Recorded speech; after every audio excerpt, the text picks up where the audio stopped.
हे students, आज हमारा topic होगा इलेक्ट्रिसिटी। इलेक्ट्रिसिटी फिज़िक्स का एक चैप्टर है। क्लास 10th में बोर्ड में बहुत इंपॉर्टेंट रोल रखता है। लेकिन ये जो वीडियो है ये मेनली जो एमसीक्यूज़ है और इलेक्ट्रिसिटी के कॉन्सेप्ट्स पे बेस्ड है। बिकॉज इलेक्ट्रिसिटी के कभी कभी न्यूमेरिकल्स भी सॉल्व हो जाते हैं, बट जो इसके जो बेसिक कॉन्सेप्ट्स है वो समझ में नहीं आते हैं और उससे जो एमसीक्यूज़ बनते हैं, जो असर्शन रीज़न बनते हैं, उसमें गलतियाँ होती हैं। इसी में से अगर अपन स्टार्ट करें तो सबसे पहले क्वेश्चन आता है जैसे कि डिफाइन इलेक्ट्रिक करंट। अब नॉर्मली क्या होता है ना कि इलेक्ट्रिक करंट क्या है ये सब हमको पता रहता है, बट हम उसको डिफाइन नहीं कर पाते और यहीं पे हमारे 1 या 2 मार्क्स कट जाते हैं। तो अगर कभी क्वेश्चन आ जाए कि डिफाइन इलेक्ट्रिक करंट और उसको काई से डिनोट करते हैं तो उसको आई से डिनोट करते हैं और उसकी डेफिनेशन होगी it is the rate of flow of electric charges. मतलब कि इलेक्ट्रिक चार्जेस किस रेट से फ्लो हो रहे हैं उसको हम क्या बोलते हैं, इलेक्ट्रिक करंट। ठीक है, उसको डिनोट कैसे करते हैं तो कैपिटल आई से डिनोट करते हैं। अब अगर हम बात करें तो वैसे तो ये थोड़ा कॉमन सेंस की बात है, लेकिन हम फिर भी इस बात को डिस्कस कर लेते हैं उन लोगों के लिए जिनको बिल्कुल भी करंट का कॉन्सेप्ट नहीं पता है। करंट में क्या होता है कि बैटरी जो होती है, जो नॉर्मल हम सेल लगाते हैं, तो उसमें 2 टर्मिनल होते हैं, एक पॉजिटिव और एक नेगेटिव।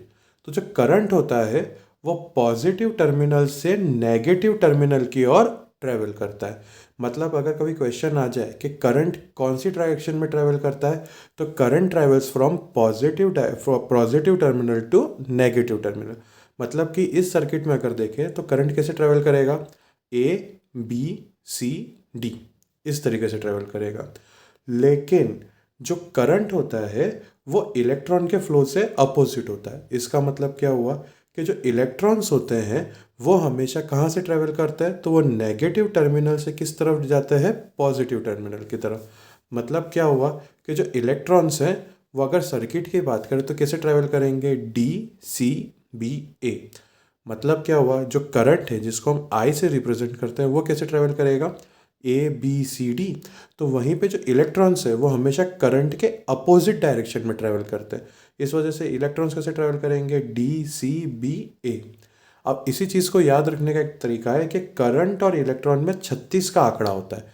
एक नॉर्मली कहावत है ना कि इसके जो 36 का आंकड़ा है मतलब कि दोनों अपोजिट अपोजिट चलते हैं। तो हमेशा याद रखना है कि करंट और इलेक्ट्रॉन में क्या है, 36 का आंकड़ा है। अगर करंट बोलेगा कि मैं ए बी सी डी जाऊँगा तो इलेक्ट्रॉन बोलेगा नहीं मैं डी सी बी ए जाऊँगा। यहाँ तक बात समझ में आई? ठीक है। सेकंड पॉइंट आता है कि करंट को हम मेजर कैसे करें। करंट को अगर मुझे फाइंड आउट करना है तो उसका कोई फॉर्मूला तो होगा। तो करंट का फॉर्मूला क्या होता है, देखो क्या बोला है, rate of flow of charge होता है ना करंट। तो ठीक है, क्या है, I equals to net charge upon time. मतलब किस टाइम के हिसाब से क्या रेट है उस नेट चार्ज का, यानी कि I equals to net charge upon time. Net charge को हम Q से डिनोट करते हैं और टाइम को हम T से। तो I equals to Q by T. I क्या हो गया, Q बाई टी। अब बात करते हैं SI यूनिट्स की। तो करंट में जो करंट टॉपिक है उससे रिलेटेड कुछ SI यूनिट्स होती हैं।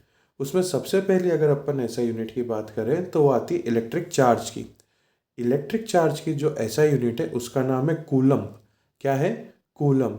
और कूलम को कैसे डिनोट किया जाता है, कैपिटल C से डिनोट किया जाता है। अब एक कूलम कितना होता है या कूलम क्या होता है, तो भाई साहब 1 coulomb equals to charge content in 6 × 10⁻18 electrons. मतलब कि 6 × 10⁻18 इलेक्ट्रॉन्स में मिलाकर जितना चार्ज होगा उतना कितना होता है, 1 कूलम। और एक इलेक्ट्रॉन में कितना चार्ज होता है, तो 1 इलेक्ट्रॉन इक्वल्स टू 1.6 × 10⁻−19 कूलम। एक इलेक्ट्रॉन में कितना चार्ज हुआ, तो एक इलेक्ट्रॉन में चार्ज होता है 1.6 × 10⁻−19 कूलम। और यही तो पॉइंट आपको अच्छे से याद रखना है कि इलेक्ट्रिक चार्ज का जो ऐसा यूनिट है वो कूलम होता है। तो सबको याद रह जाता है। बच्चे मार कहाँ खाते हैं कि एक कूलम में कितना चार्ज होता है, तो 1 coulomb equals to charge content in 6 × 10⁻18 electrons. इतने इलेक्ट्रॉन्स में जितना चार्ज होता है वो किसके इक्वल है, 1 कूलम के। और दूसरा एक क्वेश्चन आता है कि भाई एक इलेक्ट्रॉन में कितना चार्ज है, तो 1 electron equals to 1.6 × 10⁻−19 coulomb. Second जो टॉपिक है उसका नाम है इलेक्ट्रिक करंट। इलेक्ट्रिक करंट जो भी हमने आई की बात करी है उसकी ऐसा यूनिट क्या है, तो उसकी ऐसा यूनिट है एम्पियर। एम्पियर को हम कैपिटल ए से डिनोट करते हैं। अब क्वेश्चन ये आता है कि एम्पियर क्यों बोला गया, तो एम्पियर जो नाम है वो किसको श्रद्धांजलि देने के लिए रखा गया है, किसको ऑनर करने के लिए रखा गया है, तो एम्पियर जो ऐसा यूनिट है वो नेम्ड आफ्टर है Andre Marie Ampere. Andre Marie Ampere के नाम पे हमने करंट की ऐसा यूनिट रख रखी है एम्पियर। अब एम्पियर को कैसे काउंट करें, तो 1 ampere, 1 ampere equals to flow of 1 coulomb charge per second. 1 coulomb charge 1 second में फ्लो कर जाता है, तो हम क्या बोलते हैं कितना एम्पियर हुआ, वो 1 एम्पियर हुआ। तो 1 ampere equals to 1 coulomb upon per second, मतलब कि 1 ampere equals to 1 coulomb upon 1 second. और अगर आप ध्यान से देखो तो यही फॉर्मूला आता है इधर, I 1 ampere, Q 1 coulomb, time 1 second. आपको कुछ समझ में आया क्या कहना चाह रहा हूँ, कि I की ऐसा यूनिट क्या होती है 1 एम्पियर या एम्पियर, चार्ज की ऐसा यूनिट क्या होती है कूलम, तो 1 कूलम, और टाइम की ऐसा यूनिट क्या होती है सेकेंड, तो 1 सेकेंड। तो ये जो मैं आपको यहाँ पे लिख के बता रहा हूँ ये किसी का डायरेक्ट डिनोशन है I equals to q by t का। ये भी क्वेश्चन आता है कि 1/A equals to 1/C upon 1/S क्या डिनोट कर रहा है, तो वो अपने फॉर्मूले को डिनोट कर रहा है कि current equals to charge upon time. तो इसमें आपके पास क्या क्या क्वेश्चन बनते हैं कि करंट की ऐसा यूनिट क्या है, सिंपल क्वेश्चन। ट्रिकी क्वेश्चन क्या बैठता है कि आंड्रे मैरी एम्पियर के नाम पे क्या रखा गया है, हमने एम्पियर का पूरा नाम रखा गया है। और आगे जाए तो क्या 1 एम्पियर क्या होता है, तो flow of 1 coulomb charge per second. अब एम्पियर के अलावा भी 2 नाम आते हैं, 1 मिली एम्पियर और 1 माइक्रो एम्पियर। मिली एम्पियर, मिली मतलब छोटा, 10⁻³ एम्पियर जो रहता है उसको हम क्या बोला जाता है 1 मिली एम्पियर। और वहीं पे माइक्रो जो और छोटा हो गया वो होता है 10⁻⁻6 एम्पियर। ये -3 का मतलब समझ रहे हो, 1/1000, 1/1000, ये 3 जो हैं इसी को जब ऊपर लिखेंगे तो -3 लिखेंगे। सिमिलरली ये जो 6 जीरोज हैं इसको जब हम ऊपर लिखेंगे तो -6 हो जाएगा। तो 1 मिली एम्पियर, अब ये क्या क्वेश्चन आते हैं कि 1 milli ampere equals to 10⁻³ ampere और 1/1000 एम्पियर। और वैसे ही 1 micro ampere equals to 10⁻⁻6 ampere और 1/1000000, 6 जीरोज आते हैं, ये एम्पियर। अब बात आती है कि सर ये सब तो ठीक है, अगर कभी इसी कॉन्सेप्ट से क्वेश्चंस आ जाए तो क्या किया जाए, तो एक क्वेश्चन को हम सॉल्व करते हैं। क्वेश्चन है a current of 0.5 ampere is drawn by a filament of a electric bulb for 10 minutes. Find amount of electric charge that flows through the circuit. Question समझो पहले, और हमेशा याद रखना जब भी आपको क्वेश्चन को दिया जाए वो क्या कहना चाह रहा है, क्या पूछा जा रहा है और क्या क्या इन्फॉर्मेशन दे रखी है, उन सबको कलेक्ट करने की कोशिश करो। सबसे पहले क्वेश्चन समझो। बोला जा रहा है कि करंट है 0.5 एम्पियर का, वो एक फिलामेंट के थ्रू ट्रैवल कर रहा है। फिलामेंट किसका है, इलेक्ट्रिक बल्ब का। और कितनी देर के लिए ट्रैवल कर रहा है, तो 10 मिनट्स के लिए कर रहा है। Find amount of electric charge that flows through the circuit. और हमें फाइंड क्या करना है कि उतने टाइम ड्यूरेशन में कितना इलेक्ट्रिक चार्ज ट्रैवल करा। अब हमारे पास इन्फॉर्मेशन क्या क्या है, अभी मैंने क्या बोला, जितनी इन्फॉर्मेशन वो लिख लो। सबसे पहले हमारे पास करंट लिखा हुआ है तो I इक्वल्स टू 0.5 एम्पियर हो गया। हमारे पास टाइम दे रखा है 10 मिनट्स। अब हम कभी भी मिनट्स में सॉल्व नहीं करेंगे, हमेशा किस में सॉल्व करेंगे, सेकेंड्स में।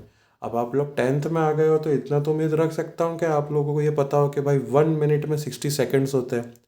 1 मिनट में कितने सेकेंड्स हुए, 60 सेकेंड्स हुए।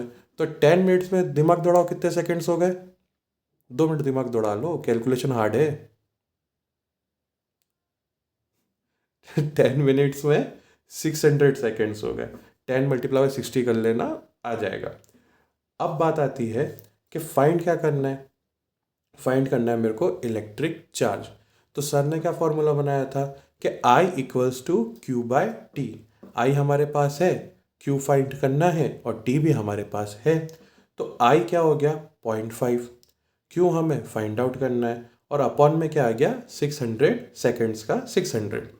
सो जब इसको मैं 600 को 0.5 से मल्टीप्लाई करूँगा या इक्वेशन को सॉल्व करूँगा तो मेरे पास चार्ज डायरेक्ट आ जाएगा, कितना आएगा 300 कूलम। तो इस क्वेश्चन का आंसर कितना हो जाएगा 300 कूलम। अब इसमें हमको याद क्या रखना है, तो 3-4 पॉइंट याद रखने हैं और इस वीडियो को यहाँ पे समराइज कर देते हैं। सबसे पहले करंट क्या है, it is the rate of flow of electric charge. इसकी ऐसा यूनिट क्या है एम्पियर। किसके नाम पे रखेंगे, तो आंड्रे मैरी एम्पियर। एम्पियर के अलावा क्या क्या होता है, तो मिली एम्पियर जो 10⁻³ होता है और माइक्रो एम्पियर जो 10⁻⁶ होता है। हमेशा याद रखो माइक्रो ज़्यादा छोटे ऑर्गन में बताता है, इस वजह से हम माइक्रो ऑर्गेनिज्म बोलते हैं जो बहुत छोटे हैं। मिली ऑर्गेनिज्म अभी तक हमने नहीं सुना है, लेकिन माइक्रो ऑर्गेनिज्म हम normally day to day life में बात कर लेते हैं, मतलब जो बहुत छोटे। तो मिली और माइक्रो में कभी कंफ्यूज हो तो याद रखना कि माइक्रो ऑर्गेनिज्म जैसे याद रख लेना कि जो सबसे छोटा है, बहुत छोटा है। तो इधर क्या आ जाता है माइक्रो एम्पियर जो कंपेरेटिवली बहुत छोटा है। और नॉर्मली भी माइक्रो का मतलब होता है 10⁻⁶ और मिली का मतलब नॉर्मली होता है 10⁻⁻3। तो आप इसे भी याद रख सकते हो। दूसरा हमको क्या याद रखना है कि करंट और इलेक्ट्रॉन एक दूसरे के क्या है 36 का आंकड़ा है। जिस डायरेक्शन में करंट जाएगा उसके अपोजिट डायरेक्शन में क्या जाएगा इलेक्ट्रॉन जाएगा। करंट हमेशा पॉजिटिव से नेगेटिव की तरफ जाएगा और इलेक्ट्रॉन हमेशा नेगेटिव से पॉजिटिव की तरफ जाएगा। कॉमन सेंस की बात है ना, नेगेटिव टर्मिनल है, नेगेटिव टर्मिनल बताता ही है कि वो इलेक्ट्रॉन से रिच है या नेगेटिव आयन से रिच है। तो जहाँ ज़्यादा है वहाँ से कहाँ पे जाएगा, कम की तरफ जाएगा। ठीक है। और हमें क्या याद रखना है, तो हमें याद रखना है कि इलेक्ट्रिक चार्ज का जो ऐसा यूनिट है उसका नाम कूलम है, सी से डिनोट किया जाता है। एक कूलम में 6 × 10⁻18 इलेक्ट्रॉन्स के बराबर चार्ज होता है और एक इलेक्ट्रॉन में 1.6 × 10⁻⁻19 कूलम चार्ज रहता है। फॉर्मूला हमको याद रखना है I = Q/T। इसका मतलब होता है I = net charge upon time. इसी के साथ ये जो अपना पूरा पर्टिकुलरली जो वीडियो होता है वो फिनिश होता है। अच्छा हाँ, इसमें एक चीज़ तो बताना रह गया, जो इलेक्ट्रॉन रहता है उस पर नेगेटिव चार्ज रहता है। हालांकि ये क्लास 9th में है, उससे पहले भी पढ़ रखा होगा, बट अभी बताना है तो मैंने बता दिया है कि इलेक्ट्रॉन्स में कौन सा चार्ज होता है, नेगेटिव चार्ज होता है। हाल इसी इन्फॉर्मेशन के साथ ये वीडियो फिनिश होता है। इस वीडियो में आपको मेनली इलेक्ट्रिसिटी के कॉन्सेप्ट्स बता दिए गए हैं। एक बार इसको गो थ्रू कर लेना और ऐसे क्वेश्चन सॉल्व कर लेना, बिकॉज इससे बेसिक क्वेश्चंस हमेशा आ जाते हैं बोर्ड्स में और हमारे मार्क्स कटवा जाते हैं, जो बाद में बड़े दुख दे जाते हैं। ठीक है। Thank you for your time. Next video में मिलते हैं।